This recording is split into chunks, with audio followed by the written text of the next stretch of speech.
Nah, sekarang persoalannya, apakah semua orang yang berkata, saya beriman, sudah otomatis perbuatannya akan langsung baik? Belum tentu.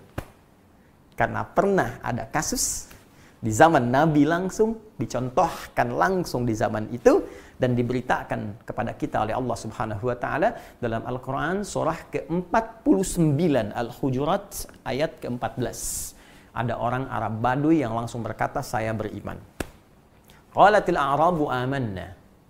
Ada orang Arab Baduy berkata, ya Rasulullah Muhammad SAW, kami telah beriman. Maka karena iman perkara hati, Nabi tak bisa langsung menilai hati orang kecuali dengan petunjuk Allah Subhanahu wa Ta'ala. Ya, maka diberikan petunjuk oleh Allah Subhanahu wa Ta'ala untuk menilai hati seseorang dengan bimbingan Allah Subhanahu wa Ta'ala. Maka kalimat keluar firman Allah Subhanahu wa Ta'ala diberikan pada lisan beliau, dikatakan, "Qul lam tu'minu." Katakan Muhammad sallallahu alaihi wasallam, kalian belum serius imannya. Tuh, belum sampai ke jiwa. Belum serius. Ya. Qul lam tu'minu. Walakin qulu aslamna wa lamma yadkhulul imanu fi qulubikum. Tapi katakan, kamu baru masuk Islam. Ya, kalimatnya baru di lisan. Asyhadu an la ilaha illallah, asyhadu anna Muhammadar Rasulullah.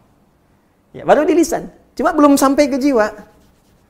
Kalau Anda ingin melatih, kemudian bertanya pada Allah, ya Allah, saya ingin bertanya, bagaimana melatihnya? Karena bahaya kalau iman cuma di lisan. Ini baru di lisan. Apalagi yang di lisan gak diucapkan, cuma di KTP dituliskan. Maka KTP-nya yang beriman tuh. Orangnya bisa tidak. Ya. Ini Anda bayangkan, diucapkan saja, nggak nyampe ke hati, bermasalah. Apalagi cuma dituliskan di KTP, di identitas, diucapkan nggak pernah. Itu yang paling bahaya. Jadi kalau iman itu betul-betul telah tersambung di hati kita. Misal kita ucapkan, asyhadu an la ilaha illallah, itu kalimat iman. Wa asyhadu anna Muhammadar Rasulullah, diucapkan di lisan. Dan masuk ke dalam hati.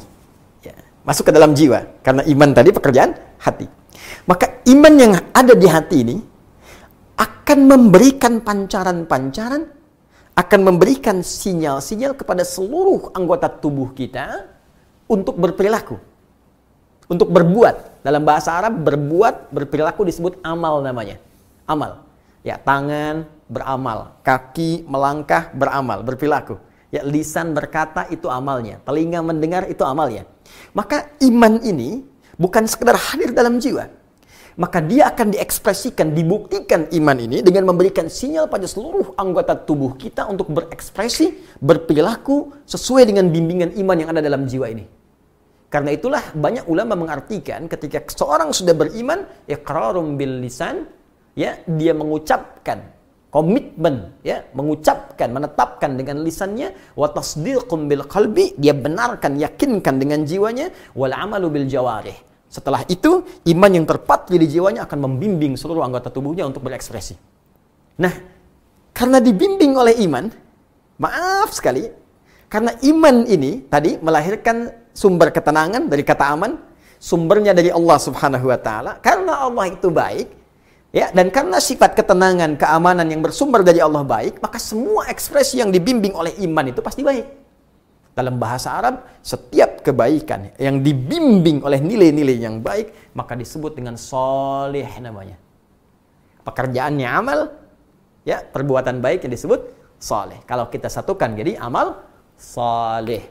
Karena itu, semua orang beriman dalam setiap waktunya, apakah tidurnya, makannya, kerjanya, masaknya, nontonnya, semua yang dia kerjakan pasti soleh, pasti baik. Ya. Waktu yang dia gunakan pasti soleh. Waktu yang digunakan untuk beraktivitas disebut asr namanya. Turun Quran surah 103, Al-Asr. Allah berfirman, wal asr.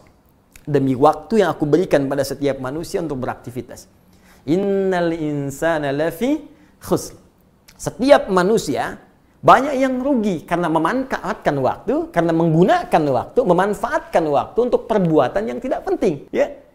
Ada orang yang bisa terlepas dari salah menjadi soleh. Siapa dia? Illalladzina amanu wa amilu solihat.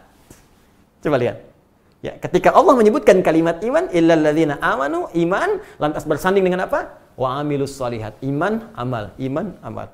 Karena itu jangan heran, di dalam Al-Quran setiap disebutkan kalimat iman, bersanding dengan fungsi anggota tubuh, pasti diarahkan pada yang baik. Jadi kalau orang sekedar mengucapkan saja, tidak dibenamkan pada jiwanya, terpatri di sanubarinya, maka iman itu tak akan membimbing dia menjadi pribadi yang baik.